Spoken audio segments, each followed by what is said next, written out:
कर्म और धर्म, इन दोनों में श्रेष्ठ कौन है? आपने कह दिया कर्म, आपने कह दिया धर्म।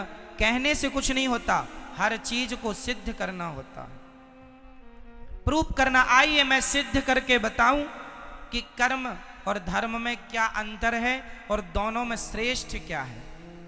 आपके कहने से नहीं होगा, आपको सिद्ध करके बताना होगा। तो सुनिए, फिर आप भी बताइए। कर्म और धर्म में, दोनों में कौन श्रेष्ठ है? सो मैं आपको बताऊं, धर्म श्रेष्ठ है। कर्म और धर्म में क्या श्रेष्ठ है? धर्म। अब इसे मैं प्रूफ करता हूं। कैसे? सुनो। कर्म क्या है? इस धरती पर जो भी हम कर रहे हैं, यहां तक कि आंखों की पलक झपक रही है, तो वो अपना कर्म हो रहा है। मैं बोल रहा हूं, ये भी कर्म है। आप बैठे सुन रहे हैं, ये भी कर्म। आप यहां खुजला रहे हैं, ये भी एक कर्म हो रहा है। कुछ भी आप कर रहे हैं, वो क्या है? हर क्रिया कर्म होती है। कर्म और धर्म, इस धरती पर जो हम कर रहे हैं, सब कुछ क्या है? कर्म। अच्छा ये बताओ, कोई शराब पी रहा है तो वो क्या कर रहा है? जोर से मैया, सुनने में ध्यान दो, वहां क्या ध्यान है? कोई शराब पी रहा है, वो अपना क्या कर रहा है? जोर से बोलो। वो अपना कर्म कर रहा है। कोई दूध पी रहा है, वो अपना क्या कर रहा है? कर्म कर रहा है। कोई झगड़ा कर रहा है, वो अपना क्या कर रहा है? झगड़ा करना भी कर्म है, शराब पीना भी कर्म है, दूध पीना भी कर्म है, माँ की आरती उतारना भी कर्म है, और माँ को गालियां देना भी कर्म ही है। परंतु अब हमारा धर्म जो है वो क्या काम करता है? सुनिएगा। धर्म जो है वो ये बताएगा कौन सा कर्म करना है और कौन सा कर्म नहीं करना। जैसे आपके घर में जब आप रोटी बनाती हो तो आटे को पहले चलनी से चाल लेती हो। आटे को चलनी से चालना क्यों पड़ता है? ताकि उसका अच्छा आटा अलग हो जाए, उसका चोकर चापर अलग हो जाए, गंदगी अलग हो जाए। सही है? तो जो भी क्रिया, जो भी हो रहा है, सब कुछ कर्म है, सब कुछ कर्म है। चलनी जो है वो अच्छे आटे को अलग, बुरे आटे को अलग करती है। उसी प्रकार धर्म एक चलनी है। धर्म ही बताता है कि कौन सा कर्म करना है और कौन सा कर्म। कर्म दो प्रकार के होते हैं, एक अच्छा कर्म, एक बुरा कर्म। कौन सा कर्म करना है? माँ की आरती उतारो, ये कर्म तो करना है, पर माँ को गाली देने का कर्म नहीं करना। दूध पीने का कर्म तो करना है, पर शराब पीने का कर्म। कौन सा कर्म करने योग्य है? भाई आज कोई मुर्गी को मार रहा है और मुर्गी को पका के खा रहा है, तो वो भी तो अपना कर्म कर रहा है, परंतु उसे धर्म का ज्ञान ना होने से वो मुर्गी मार रहा है। कर्म तो कर रहा है, पर वह कर्म उसे पाप देने वाला है। कर्म हमें दो चीज देते हैं, अच्छा कर्म हमें पुण्य देगा और बुरा कर्म हमें पाप देगा। कर्म सबको ही कर रहा है। आप अच्छा कर्म करेंगे तो उससे पुण्य आएगा, बुरा कर्म करेंगे, मुर्गी खाएंगे, उससे पाप आएगा। कर्म तो हो रहा है। चूंकि आपको किसका ज्ञान नहीं है? धर्म का ज्ञान ना होने से आदमी कर्म तो करता है, पर वह कर्म भी कर लेता है जो उसे नहीं करना चाहिए। जो नहीं करना वह भी करता है। इसलिए मेरी प्रार्थना है, सदा वही कर्म करना चाहिए जो कर्म करने योग्य है, पर कर्म को पहले धर्म की कसौटी में कस लेना चाहिए कि ये कर्म ठीक है या नहीं है, करने योग्य है या नहीं। कर्म तो सब ही है। मैं आपको एक थप्पड़ मार दूं, ये भी एक कर्म होगा, और मैं आपको सम्मान से यहां बिठा दूं, ये भी एक कर्म होगा। कौन सा मुझे करना है, कौन सा नहीं, ये कौन बताएगा? बोलो मेरी माँ। इसलिए प्रत्येक व्यक्ति को किसका ज्ञान होना चाहिए? जोर से, जोर से, धर्म का। यदि आप धर्म का ज्ञान रखते हैं तो आप जो भी कर्म करेंगे ठीक करेंगे। यदि आपको धर्म का नॉलेज नहीं है तो आप गलत कर्म कर सकते हैं, संभावना है, क्योंकि आपको ज्ञान नहीं है। जैसे एक पत्नी अपने पति को छोड़कर पराये पुरुष से संबंध रखे तो ये क्या है? वो अपना कर्म कर रही है। परंतु यदि उसे धर्म का ज्ञान होता तो ये हरकत वो कदापि ना करती।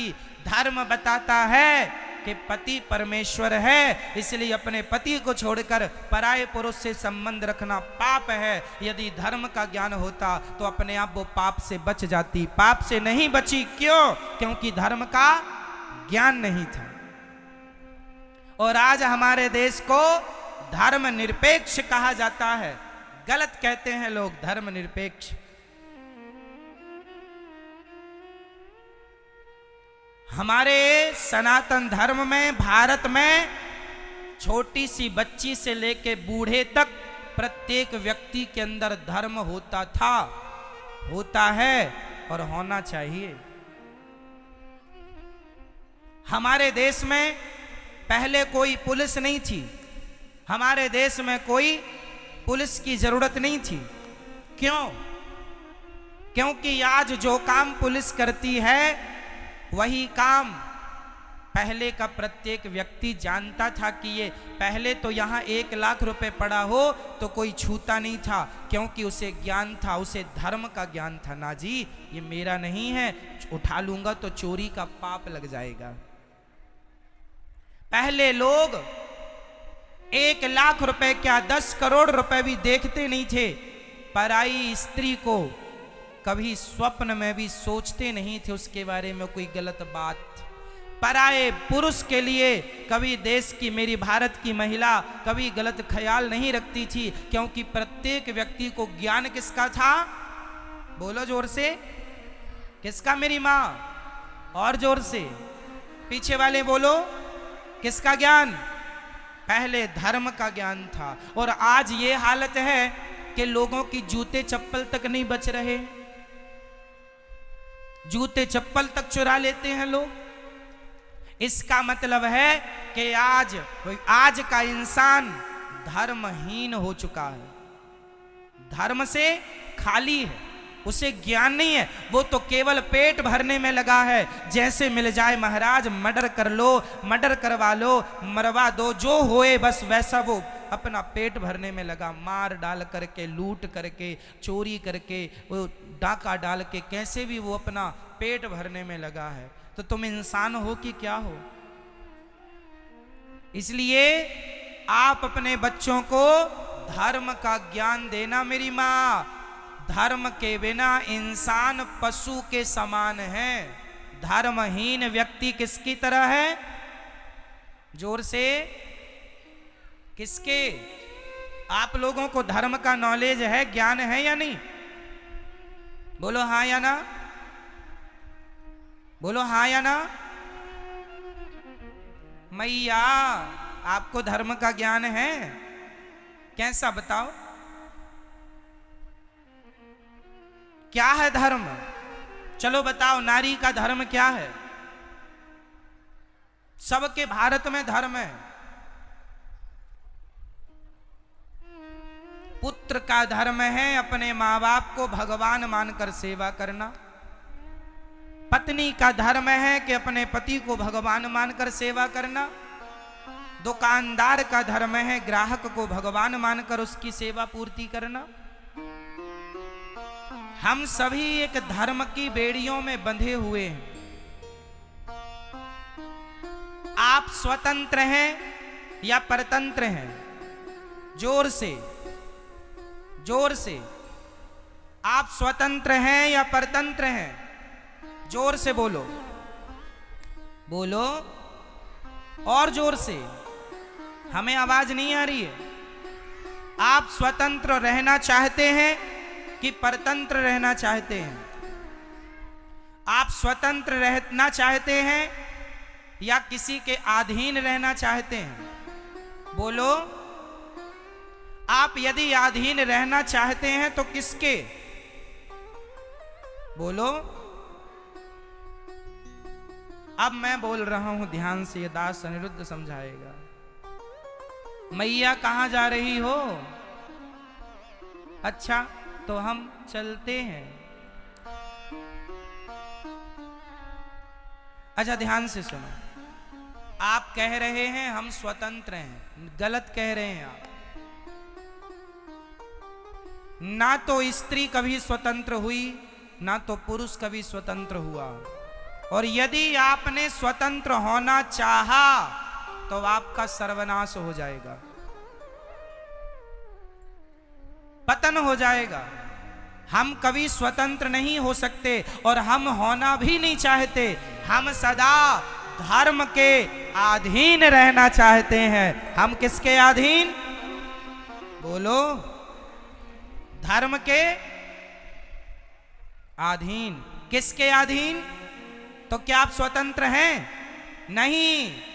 यदि स्वतंत्र होते और यदि आप मनमाना काम करोगे, आज एक स्त्री अपने पति को छोड़कर दूसरे पुरुष को रखती है, वो स्त्री अपने आप को स्वतंत्र मान रही है। उसकी स्वतंत्रता उससे पाप करा रही है कि नहीं? क्या समाज ऐसी नारी का सम्मान करेगा जो अपने पति को छोड़कर पर पुरुष से संबंध रखे? बताइए। उसने स्वतंत्र रास्ता चुन लिया, जो मन में आए। इसलिए हम स्वतंत्र नहीं हैं, हम वही करते हैं जो हमारा धर्म कहता है। क्या कहेगा धर्म, वो करेंगे हम। धर्म कहता है दूध पीना है बेटा, दूध पिएंगे। धर्म कहता है शराब नहीं पीना। आप मुझे 10 करोड़ रुपए देंगे और कहेंगे कि एक गिलास शराब पी लीजिए, तो मैं 10 करोड़ क्या, पूरी सृष्टि की दौलत लाकर कदमों में रख देंगे, तो भी मैं अपने धर्म का परित्याग नहीं करूंगा। मैं स्वतंत्र नहीं हूं, मैं धर्म के अधीन हूं। मैं गुलाम हूं धर्म का। मैं किसका गुलाम हूं? मैं किसका गुलाम हूं? 2 नारियां हैं समाज में। एक स्त्री का नाम है सीता, बहुत ध्यान से सुनिएगा। एक स्त्री का नाम है मेरी मां सीता, और दूसरी स्त्री का नाम है सूपनखा। सूपनखा रावण के बहिनी। अब बताइए, सीता माता स्वतंत्र है या सूपनखा स्वतंत्र है? कौन स्वतंत्र है? बोलो मेरी मां। कौन? सूपनखा स्वतंत्र है। इसलिए वो किसी पुरुष से कहती है कि हमसे विवाह कर लो, तो सम पुरुष न मोह सम नारी। राम जी कहते हैं हमारा भाई वहां बैठा है, एक बार बात कर लो, बात बने तो। चली गई। इतनी निर्लज्ज है, देखो खुद अपनी शादी की चर्चा कर रही, खुद अपना विवाह तय कर रही। लक्ष्मण जी से कहती हमसे विवाह कर लो, तुम बड़े सुंदर हो। वैसे तो तुम्हारे भैया बड़े सुंदर हैं, पर वो नहीं मिल रहे हैं, तुम ही मिल जाओ। वो कहती है कि हम भी कम सुंदर हैं क्या? राम जी ने पूछा तुम्हारी शादी हो गई? कहती नहीं हुई, जबकि सूपनखा की शादी हो चुकी थी। सूपनखा के पति का नाम है विद्युत जिह्वा।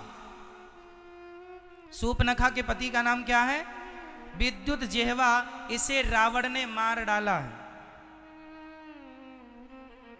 रावण ने मार दिया अपने जीजा को। और सूपनखा कहती है मैं कुंवारी हूं।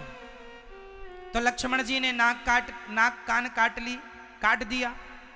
किसी ने लक्ष्मण जी से कहा क्यों जी आपने नाक ही क्यों काटी?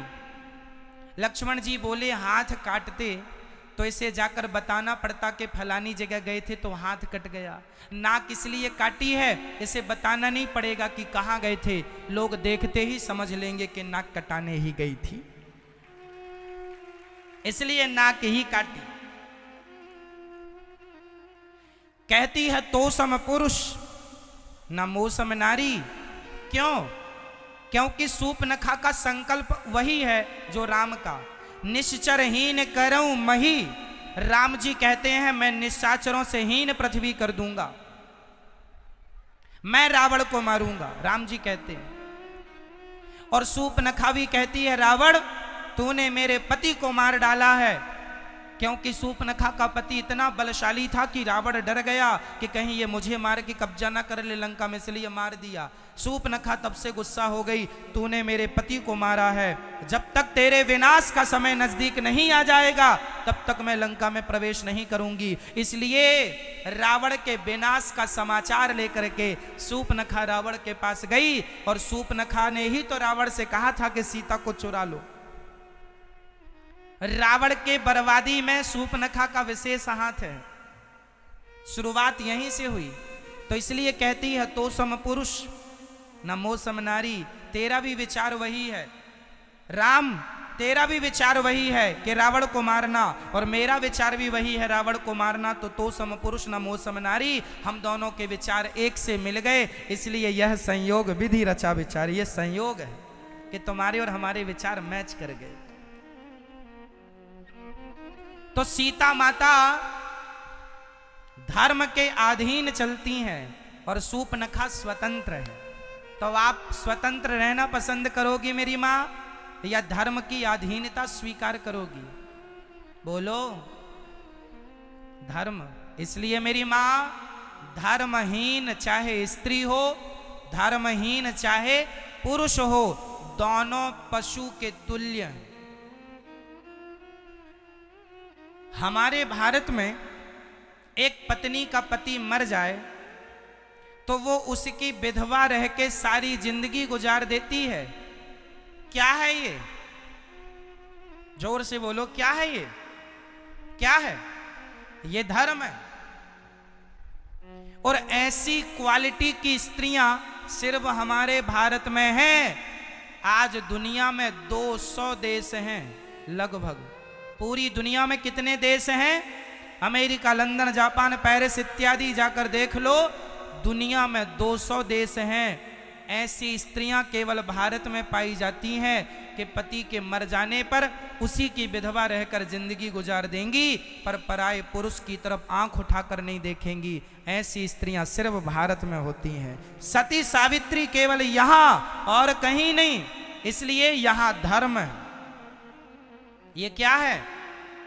यदि स्त्री अपने पति को छोड़कर पराये पुरुष से संबंध रख ले, आजकल तो पुनर्विवाह कर लेते हैं कि लड़की का पति यदि समय से पहले खत्म हो गया, कोई बाल बच्चे हुए नहीं और हो भी गए, और उसका मन है कि भाई जिंदगी अकेले नहीं गुजर सकती, कोई जीवन साथी चाहिए, तो आजकल पुनर्विवाह का भी लोग बंदोबस्त कर लेते हैं। वो अपनी आप की स्वतंत्रता है। पर हमारे देश में आज भी स्त्रियां अपने पति के जाने के बाद वो उसी की विधवा रहकर जीवन जीना पसंद करती हैं, पराये पुरुष से संबंध रखना पसंद नहीं करती। कुछ स्त्रियां ऐसी हैं, पर कुछ आज पुनर्विवाह में भी बिलीव करती हैं। सबके अपने अपने विचार हो सकते हैं, वो उनकी अपनी स्वतंत्रता। फिर भी मेरे देश में आज सती पतिव्रता नारी पाई जाती है, और ये स्त्रियों की क्वालिटी सिर्फ भारत की स्त्रियों की है और कहीं की नहीं। इसलिए है क्योंकि हमारे देश में धर्म रहा है, लेकिन आज के कुछ लोग भारत को धर्म निरपेक्ष कह रहे हैं कि ये तो धर्म में हम कोई विश्वास ही नहीं करते। धर्म निरपेक्षता का अर्थ होता है धर्म में कोई विश्वास ना करना। और सोचिए, इस धर्म निरपेक्षता के कारण हमारे स्कूलों में पहले पढ़ाया जाता था गा गणेश का। सुनो जरा, पहले हम लोगों को क्या पढ़ाया गया? गा गणेश का। आज पढ़ाया जाता है गा गधे का। कोई गणेश बनना नहीं चाहता, गधा ही बनना चाहते, इसलिए आज गधे हो रहे हैं। गणेश के संस्कार खत्म हो गए। गणेश वही है जो अपने माँ बाप की परिक्रमा लगा ली तो पूरे ब्रह्मांड की परिक्रमा लग गई। क्यों जी? गणेश जी ने अपने माँ बाप शंकर पार्वती जी की परिक्रमा लगाई थी कि नहीं? आज हम हिंदू लोग गणेश चतुर्थी को गली मोहल्ले में गणेश जी रख के उनसे यही तो सीखते हैं कि गणेश जी जैसे मातृभक्त थे, जैसे गणेश जी पितृभक्त थे, उसी प्रकार हमारा और आपका बेटा भी मातृ पितृभक्त बने। ये शिक्षा गणेश जी से मिलती थी। लेकिन आजकल स्कूलों से संस्कार, बच्चे संस्कारहीन होते चले गए। हमारे समय पर जब मैं हिंदी पढ़ता था यहीं पर, तो हमारे यहाँ कुछ मीराबाई के पद हुआ करते थे हिंदी में, कुछ सूरदास के पद हुआ करते थे। जब हम पढ़ते थे तो रामचरितमानस की चौपाइयां हुआ करती थी। लेकिन आज नहीं है, गायब कर दिया धर्मनिरपेक्षता के कारण में कि भाई हर मजहब के, हर धर्म के लोग पढ़ते हैं। अरे तो भारत है, ये हिंदू राष्ट्र होना चाहिए, यहां तो सनातन धर्म के हिसाब से ही सब चलना चाहिए। क्या कुछ लोगों के कारण हम अपना धर्म छोड़ दें? लेकिन आज लोग छोड़ रहे हैं। हम लोग पढ़ते थे तो ये चौपाइयां हुआ करती थी, सुखी मीन जे नीर अगाधा, जिमी हरि शरण न एकऊं बाधा। ये हम लोगों ने रामचरितमानस की चौपाई हमने कुछ तो यहीं पढ़ी है हिंदी में। आज की बुक में राम जाने क्या है, गा गणेश का हटा दिया, गा गधे का। पहले था मां मंदिर का, आज है मां मछली का।